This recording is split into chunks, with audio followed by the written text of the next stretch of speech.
Is anybody going to watch this? Is anybody going to watch this? How does Buffy sing it?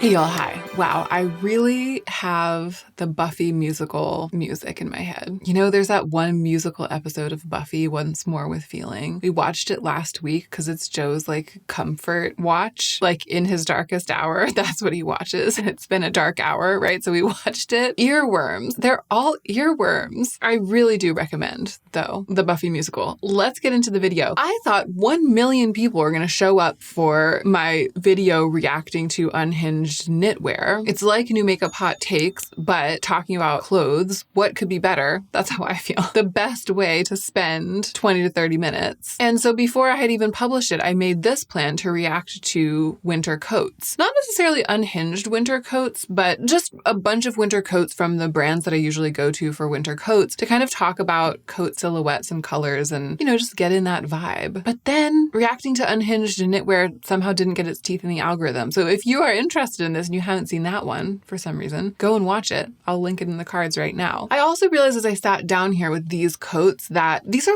high-end coats. I selected from brands that I think of as really good coat brands, but a really good coat is an expensive piece. And I definitely think of a coat as an investment piece. That's somewhere not to cut corners. Of course, thrifting a coat is ideal. That's the best way to get a good warm coat that doesn't cost too much. In this case, the coats that I'm reacting to, most of them do kind of cost much, although some of them are on sale. Of course, the concepts of silhouette, styling, etc. will still be applicable. Hopefully the video will still be entertaining. The reason I'm bringing it up here though is to say that I could do an affordable coat roundup. I could research and try to find affordable coats and react to them. And I could also do reacting to unhinged, wildly expensive designer coats, or maybe those two things in the same video. Let me know if you're into something like that. For now, it's good, solid, high-end coat roundup. Some bananas stuff, okay? Some actually disasters of coats that I am going to talk about, and a lot of good coats too. Let's go ahead and get into the meat of the video. Okay, for coats, I go straight to Aritzia. Aritzia is a Canadian company. It is cold up there. They know what they're doing. And this is if you need a warm coat, right? If you need to drop a bundle on the coat that is going to keep you warm no matter what and last for years and years, both quality of construction and style, honestly. I mean, they tend to nail it. However, I do have some critical things to say about some of these Aritzia coats. I do think also Aritzia is a great entryway for the world of what's going on in outerwear right now. The Babaton Nordic puffer. Aritzia is a really good place to get a puffer coat. I bought my lifelong puffer coat last year from Aritzia, and we'll get to it in a second. My lifelong parka. And in the process, I tried on a bunch of Aritzia puffers. I looked at a bunch of puffers. I know a lot about the Aritzia puffers, okay? And here's what I have to say. I don't think they had this last year. If they had, I might have gotten this instead of the one that I got because it's so modern. I love the chunky neck. I love the length. I love the shape of the puff. Some puffers are just you're just in, it's you're just immobilized. And this, it almost has a drapey puff. However, the one that really attracts me, I love wearing white, but I don't know if I would have chosen white for an investment puffer that I'm hoping will last forever. So I feel matte pearl would be out. Modern taupe is the color. When you look on the website, modern taupe is the color. I tried though a modern taupe coat from Aritzia last year, a different puffer, and it's green. It's green. They could have named this color sage and that would be accurate. It's actually a sage green. I was hoping that the colors were wrong in the photography and that the name was correct and that it was actually modern taupe. However, I guess that they think that modern means green. It's a green taupe. If modern means green, then they're not wrong. But I don't think modern does mean green. If you want a sage green puffer with a beautiful draped contemporary collar that is also a hood, then wow. This is the one. It's also nice and black. I don't know. I chose this to speak about, to say, one, I don't think this silhouette was available last year, and if it had been, I would have gotten it. Two, except for there's an issue, which is that the color modern taupe, which is the one that looks good, is in person, to me, bad. The same puffer, is this the same puffer? No. The first one's called the Nordic puffer. This is the duvet puffer. It's not quite the same. There's something about the Nordic puffer. There's something about the white one. honestly. The duvet puffer mid looks a little bit more marshmallowy. The collar isn't quite as high. It doesn't stand up quite as much. So it's not the same. It looks a little more normcore to me. I think I wanted to talk about the length of this. Maybe it's because I'm tall, but this length of a coat, it never hits. It never works for me. I see this and I just feel like it's a little awkward. Some colors are on sale though. And I imagine this is very warm. Rich mocha brown. That's beautiful. Coffee bean. That's a serve. There's a lot that's good about this. It wouldn't be the one for me though. Okay, now we're getting into it. Weird stuff that I really like, and I'm like, why? Why do I like this? The Coach's long jacket, an oversized insulated puffer jacket. It truly looks like a Coach's jacket, like a long version of a Coach's jacket from when you're on the Sprots team in high school. Right? It looks like that. I feel like it's ugly beautiful. I love, hate, love it. I love the white one, haze gray. I love it. I want a gigantic old guy coat that looks like a weird version. I want a long Coach's jacket. Like, how did they know that that's what I wanted? I wasn't lying awake at night being like, I want an oversized Coach's jacket. I didn't dream of this, but now that I see it, I just feel like it would be so easy to wear. And it would look cool and also chic and in and stylish and effortless. I mean, it just feels like it. Sometimes something checks all the boxes in a way that you didn't expect. Like it hits everything because you just wouldn't have thought of it because you didn't dream of it. Sometimes in fashion, something does that. And I feel like that's what this is doing. I have to read the reviews about sizing. Fits larger, fits oversized. The warmth of a puffer jacket without the bulk. That's what we want, my friends. I'm 5'10" and it hits right below my knee. Oh, then this person says, I wish it had a zipper in addition to the buttons. So this is not going to be like your one and done, your one and only winter coat. For really, really, really cold, it probably isn't going to work. For just being sort of easy to throw on, cozy, and giving effortless fashion all the time, it might work. Literally, as I sit here filming, I'm putting the size 3. It's also on sale. It's like $100 off. I'm putting the size 3 of haze gray into my cart. Because what if I decide I want it, but then this video goes up and then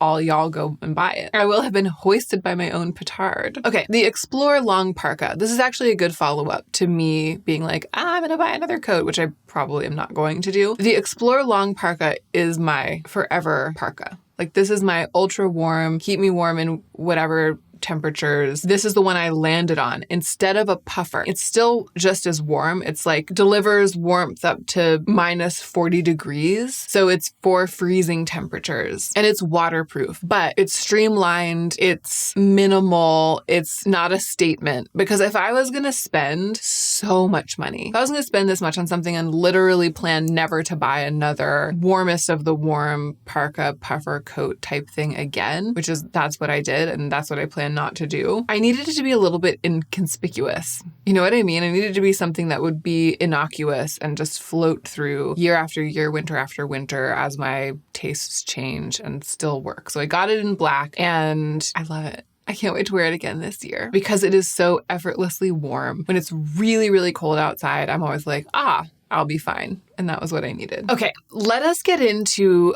Aritzia wool coats because I feel like this is a way of talking about coat silhouettes at large right now on the market and in our hearts and minds. They basically are the paradigm. They basically have one of everything that is kind of a big deal right now in wool coats. They've got the slouch, big oversized slouchy wool coats with like a drop shoulder, and they have different versions of that. And then they also have some really structured coats. And so we can kind of see the two sides of overcoat wearing these days, starting with the slouchy ones. So the only coat is a drop shoulder, single button, single placket coat. The slouch coat is also a slouchy drop shoulder. Oh, it doesn't have a seam. It doesn't have a shoulder seam. So it just flows right over. That's kind of cool. But it's a double placket, double-breasted buttoning in the front. So those are kind of like the two oversized slouchy ones. They both look so great to me, especially the slouch coat in limited edition Soot. The shade Soot. It's like they're baiting me. I mean, it's kind of funny to be doing this because I'm not in a position right now to buy an investment piece like this. And I already have a very warm coat from last year. So I am really, truly window shopping for this type of thing. Looking at them now, the slouch, which I have tried on in store and really loved, in kind of a mucky taupe like this, I've always imagined I would buy it someday. It wasn't last year. It's not going to be this year. It might not be next year, but I've always imagined I would buy this or something like it from another brand someday, I need it to be truly oversized. And honestly, the issue at Aritzia is that they carry tall sizes. For me, a coat like this has to be really long. Like it has to come down past the knees for it to really feel like you're swimming in it. And I feel like I need to be swimming in it for it to work, you know? But I'm 5'9", and it says that if you're above 5'7", you should buy the tall length, but it only comes in black and camel. Oh, cocoa sand. It only comes in black and cocoa sand. I mean, I'm kind of glad they don't have soot in tall, because if they did, it would be really crushing me that I can't buy a coat like this right now. I would like to see Aritzia starting to carry the slouch in tall in more colors and the only coat in tall at all. The only coat is not in tall at all. The Teddy coat, I just threw this in here because I thought Teddy was like out. I thought Teddy was so like 3 years ago. I kind of love a Teddy coat, especially in oat milk beige, as they have here, and especially in wool. Like this is a wool coat. It's faux fur, but it's made with wool. It's not made with plastic, which most Teddy coats are. And so I love that. I love that they're doing that. And I think that it makes it more enduring. They actually look great to me. I hope that Teddy coats are not blighted with the memory of their popularity a couple of years ago, because this wool Teddy coat looks great to me. Again, not like I'm going to be going out and buying it. Even the brown color, which is like the classic Teddy coat color, even that looks really good to me. It looks, I think because it's wool and because it looks really soft, it looks classic. It looks timeless to me, actually, instead of looking like a holdover of an old trend. So I'm glad that they're still making it. I'm glad it's here. Okay, now we're getting into the structure coats. And I'm realizing that I really do need water. BRB. Ugh, I had to go all the way downstairs. I hate that for me. Okay, the structured coats. So here's something that I'm seeing across brands in outerwear. A very long coat that has these quite defined shoulders and just hangs in a heavy sort of swoop all the way down to almost the ankles. And then has pockets on the outside, like the flap pockets instead of pockets in the seams. Just like a lot of detailing on the outside, but it's done in a way that still keeps it streamlined and minimal feeling. The thing about a wool coat like the slouch or the only coat is that it's minimal in an extremely streamlined way, like the silhouette. The pockets are just embedded into the seams. The shoulder seams are either dropped or not there at all. Everything just sort of flows down from the top of the coat all the way down to the bottom in like a long single line, just like one brush stroke of a coat. This has a lot more seaming, a lot more tailoring, little details, little things here and there. And ordinarily, I would much prefer the first thing. But there's something about the chunkiness of these coats, the boxiness of them. Yeah, like this one, the constant coat, it even has like a lapel, a breast pocket. And then it's got the flap pockets, it's got the buttons, it's got notches in the collar. So it's just got a lot more detail overall, but it still looks really minimal to me. It really does look like a men's coat that you got at a thrift shop, especially in some of these pictures where the model's wearing it really oversized, like the heather dark gray. It's just really appealing to me right now, this kind of thing. I don't have a coat like this and I haven't wanted a coat like this ever, but I'm looking at them now and they just look so good. The constant coat also comes in this tweed, which I feel like is really the final form of this type of thing. I wish it were longer though. It's just past knee length on this model. The ones that I've seen that I really like, and some of them have just been images of people on social media, like not listings of coats on sites, but I've just seen people wearing coats like this, literally almost floor length. That's what I like. That's just cool. I'm going to keep an eye out for coats like this from other brands in future years. It's on the like 5-year plan, maybe buy something like this wish list. You know what I mean? It's like filed away into the back of my brain. And lastly from Aritzia, look at this wild, beautiful thing. The figure coat. This just looks so designer to me. It looks runway. It looks very vintage. It looks like they went out on a limb a little bit. It's quite extreme. It's so the opposite of the slouchy, oversized, layer over oversized hoodies type of coat that I associate Aritzia with. And I just love seeing it. I like seeing them do the opposite, do something really different. This looks especially good in classic camel. All the buttons down the front. I don't think I would want this because to me, a coat, especially at this price point, it has to be a forever piece. It has to be super versatile, something that I can wear over any of my outfits. And I often wear oversized sweaters in the winter, you know. So this is like a very fine piece of workwear, something you would wear to work if you work in an office where you have have to dress quite formally and your coat needs to be quite formal. You know, it just doesn't fit with my lifestyle. But it's so sculptural and I love to see that. And it's sculptural, again, in the opposite direction. Sculptural things that I'm drawn to in fashion tend to be like sculptural in the outward direction. Like they have big shoulders, like built out, or a big slouch or big long oversized. This is sculptural by being kind of tucked in. I just think it's lovely and I wanted to comment on it. So a lot that's good from Aritzia, a lot that's out of my price range right now, mostly just a lot that is like a window through which to see outerwear at large.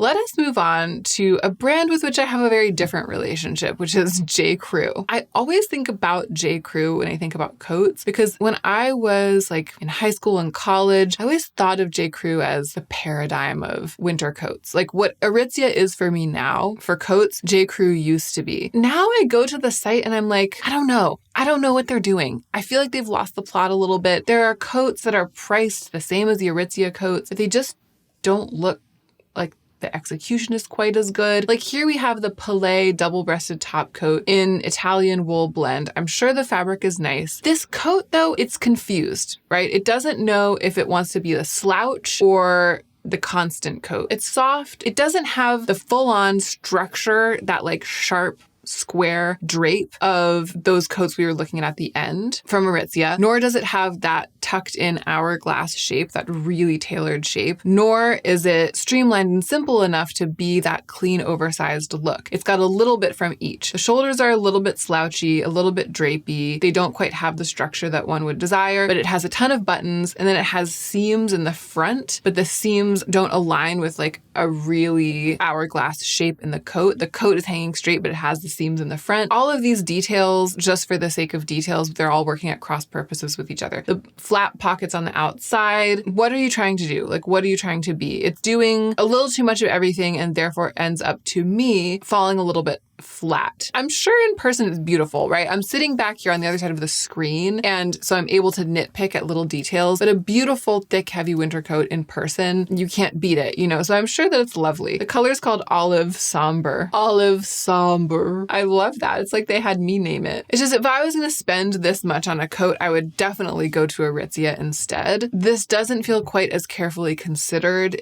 It feels a little messy. So this is like how I tend to end up feeling about almost everything as I look through the J.Crew coats these days. The stadium cloth coat, I know that used to be a real favorite. It still looks pretty nice. Why does it have two flat pockets in the front, one on top of each other? Why is the length so awkward? I guess it comes in tall. For me as a tall person, when I see a coat like this at this length, I know it will look terrible because the hem is going to hit just a little higher than it's supposed to. And the relationship between the top half and the bottom half of my outfit will be like a little whack. Yeah, I don't know. It just leaves me a little cold. I like that it's so structured. I like some of the colors, but these big shiny gold buttons, it just leaves me a little cold. So I'm going through this parka's okay. The Stowe parka. It's like they're doing a lot, but it's not enough. But then what they are doing is too much of itself. You can have that one for free, J.Crew. Okay, so I'm going along. I'm hemming and hawing. I see what they're getting at. It's leaving me a little cold. And then off the rails. Then we go off the rails. Collection Savoy top coat in brushed wool blend. Now, you know I love a little bit of texture. If you really want to get me going in fashion, you give me texture. I felt up until this moment that I never met a texture I didn't like in outerwear,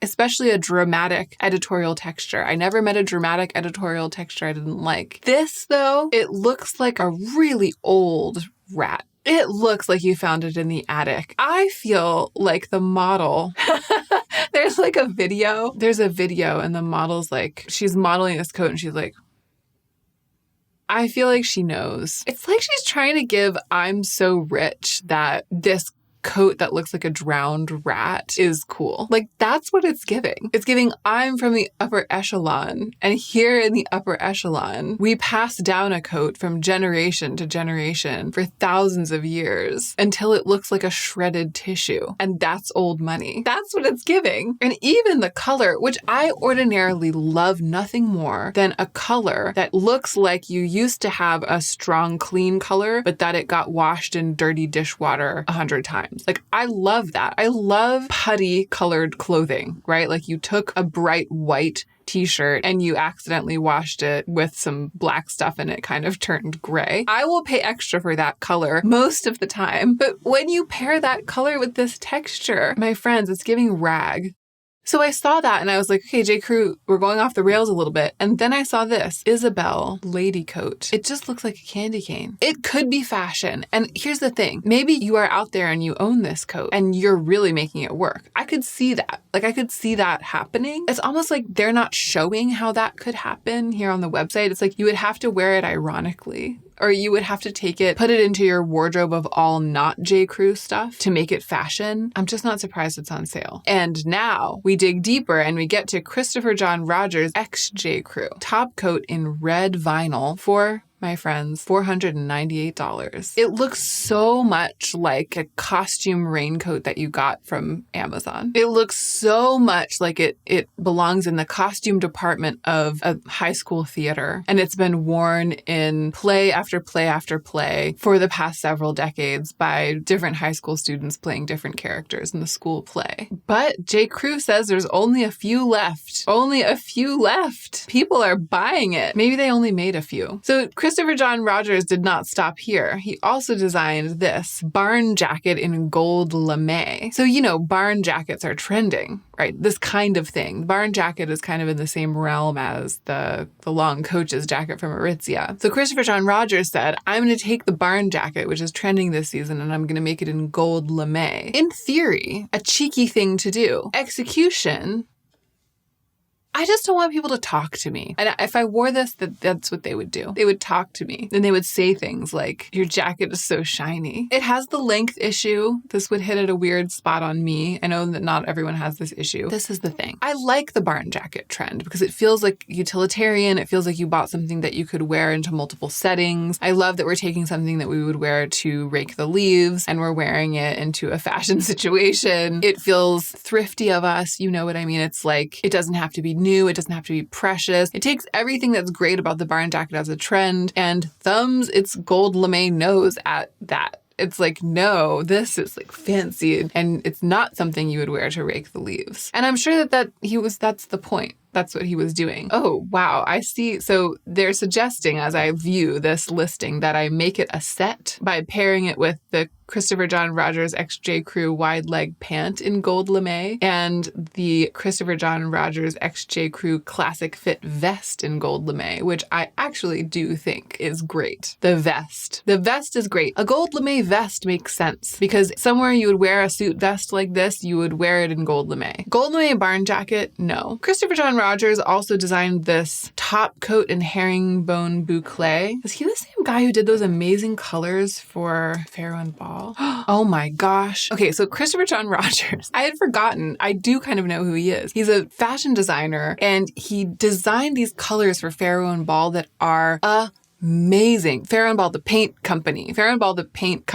He did like a special collection for them and absolutely knocked it out of the park. There was a color called cardamom that I just absolutely lived for. And the blues, the shades of blue that he designed. So I can see what Christopher John Rogers is doing, right? He's taking these classic J.Crew silhouettes and rendering them in really unusual materials. And that's definitely very fashion. Like I was saying with the weird shaggy coat. Oh no, with the candy cane striped coat, right? There's this aspect of J.Crew where it's like they have all of this normcore stuff and then they have all of this wackadoodle stuff. And if you know how to style it, you can make it very, very fashion and it can be super exciting. And there's like that wink, wink, nudge, nudge. So I see that he's doing that with the gold lame coat, with the red vinyl coat. In those cases, it doesn't quite work for me, right? However, doing that with this top coat in herringbone boucle, I think really does work because this has that sort of ugly, beautiful quality to the texture and the color. It's like a weird greenish yellow with black. Everything is in balance in the way that the first coat that we looked at wasn't, right? The texture is there. It's sort of extreme. The color's a little bit strange, but the coat is quite streamlined. The pockets are streamlined, a single row of buttons. I'm sort of talking myself into it. I wish it wasn't $550. I love this coat. It's doing a lot of some things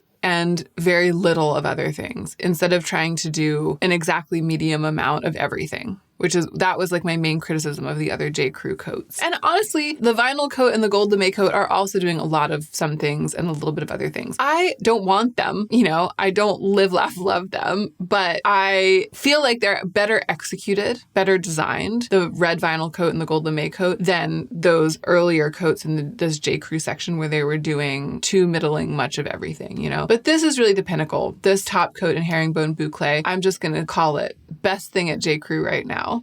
Okay, and finishing with the worst thing at J.Crew right now, the collection barn jacket in patent faux leather. Wouldn't you want to say faux patent leather? It's like they got Christopher John Rogers to collab. They saw his idea and they were like, let's try to do that, but without him. And then they tried to render their barn jacket in patent faux leather, and it looks worse. It looks worse than the gold lame. Yeah, it looks worse than anything we've seen. Let's leave J.Crew behind. Let's leave them to figure out their stuff. Let's talk about costs.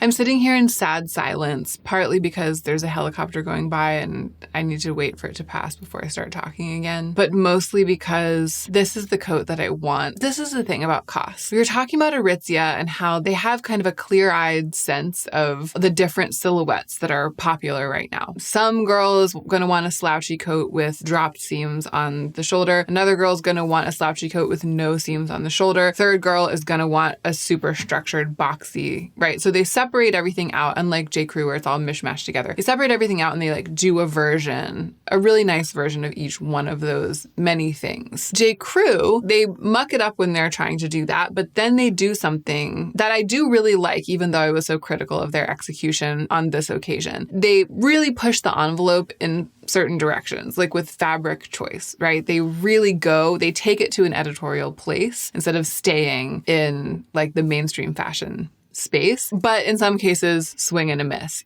Cost, I feel, is the perfect wedding of the two. They really listen to what is craveable right now, like what people are wanting to wear, and then they take it to an editorial place. They take the Aritzia outline and they push the envelope on it. Case in point, I don't even want to talk about it. It hurts too much.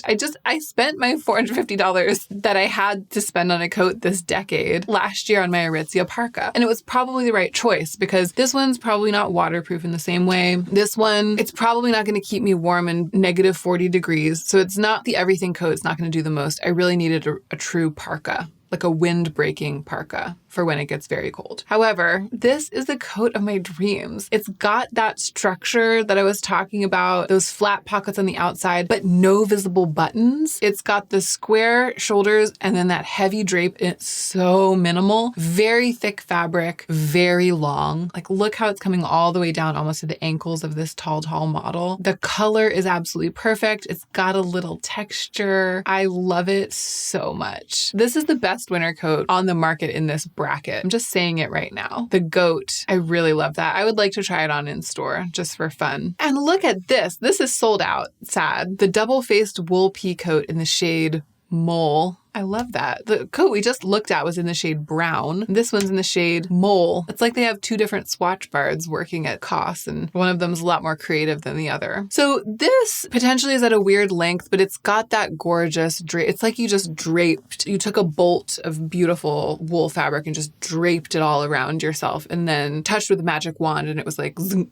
Now it's a coat. I love that look. This reminds me of Vince. It reminds me of more designer, like higher end stuff, which is at Koss at their best. That's what they do. They remind one of that. Love the color, love the texture. I feel like this was a really good price point for this coat, and that's why it sold out. Yeah, I would have loved to sit around wanting that when it was still in stock. The oversized shawl collar padded coat. Here's the thing. They've mixed genres, current coat micro genres. They've mixed the hood that comes around to a puffy collar, sort of draped style puffer coat. They've mixed that with the coach's jacket style, the like limp, flattened, saggy padding, weird length, slightly wavy texture, like crummy bummy looking coat that you throw on over everything. I feel like the mix is not quite working. This either needs to be a little bit puffed up and sleeker and sharper, or it needs to lose the like shawl collar, the fashion styling, and just lean into coach's jacket. it. I feel like what we're learning is that hybrid outerwear is hard to pull off. I think hybrid garments in general can be really great, mixing high and low, like mixing different types of styling. And I actually think COS is one of the brands that pulls it off the best. But across brands, we've just seen them struggling. We've seen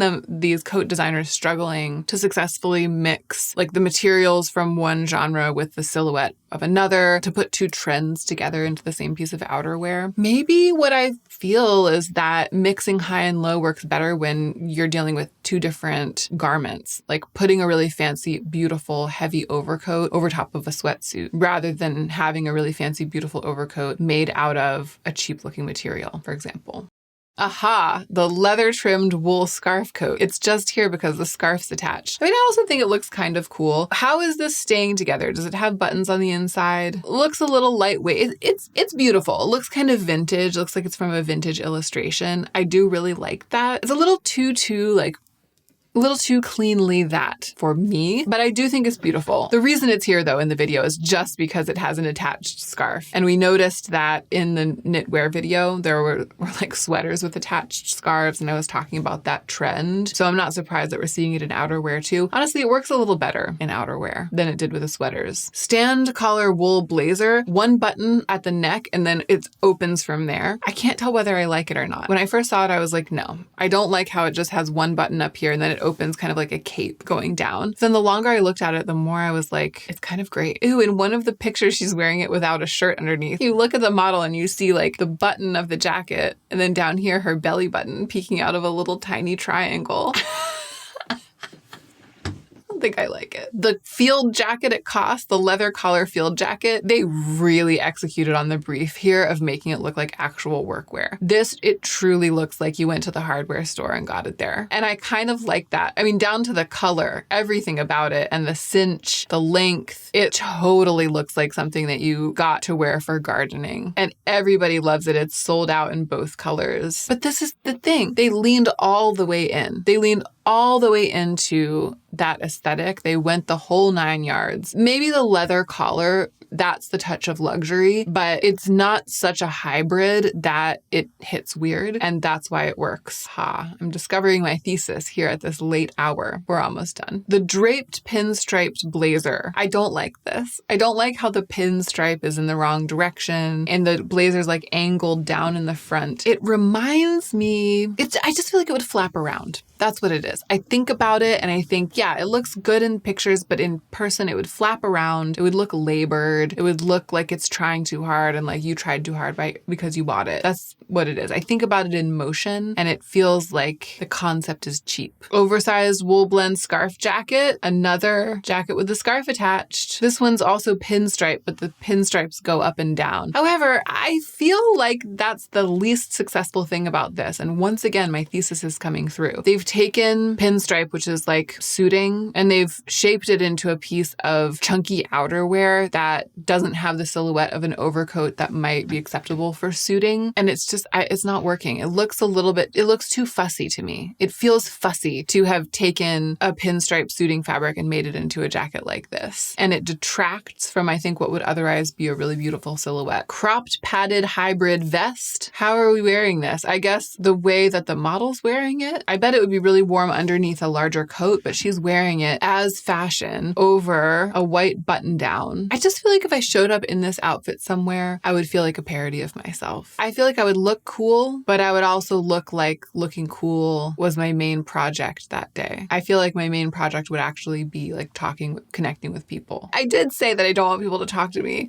and the gold jacket would make people talk to me. Whereas I feel like this would make people not want to talk to me. I would probably prefer this to the gold jacket. Because the gold jacket, it's like, I don't know. I don't feel like I have the insouciance to carry off either the gold jacket or this without it feeling a little bit labored. That's it. That's the issue. I could actually see some people wearing that gold jacket and pulling it off effortlessly and having people not say to them, oh, your jacket's so shiny, because people would look at you in that gold jacket and just be like, oh, of course. It's just what she's wearing today. But that's not how it would be for me. And I don't think that's how this would be for me. Some people could wear this and it's like, oh, of course, it's just what she's wearing that day. I don't think that's how this would be for me either. Just what is it? A vest? It doesn't look like a vest. And this, what is this? Embroidered quilted hood. It's just a hood that's not attached to anything. And then it's very thoroughly embroidered with this beautiful floral pattern. Talk about something that would just be flapping around. This, it just is here. It has like a little placket in the front that it's supposed to be seen. You're supposed to wear it on the outside, clearly because it's embroidered. Usually you think of something like this as something you layer underneath other clothing to give you warmth. It's like a scarf, basically. But this, you wear it on the outside, like a fashion scarf. And then it's just, wouldn't it just flap around? The question I feel that must be on my lips as I peruse outerwear that's on the market these days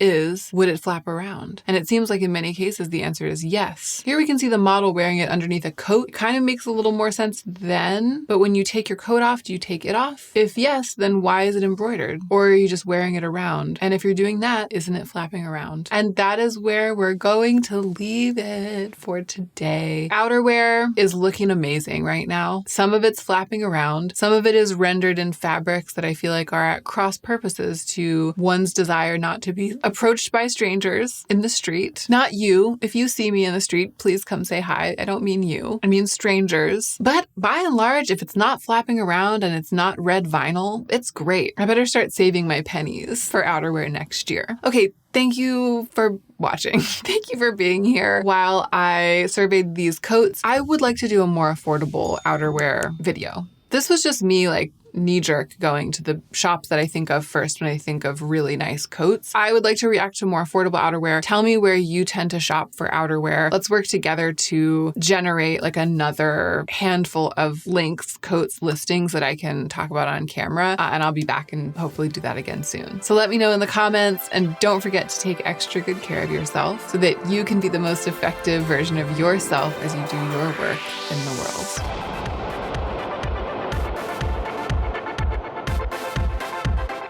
Will anybody even watch this? Does anybody even care?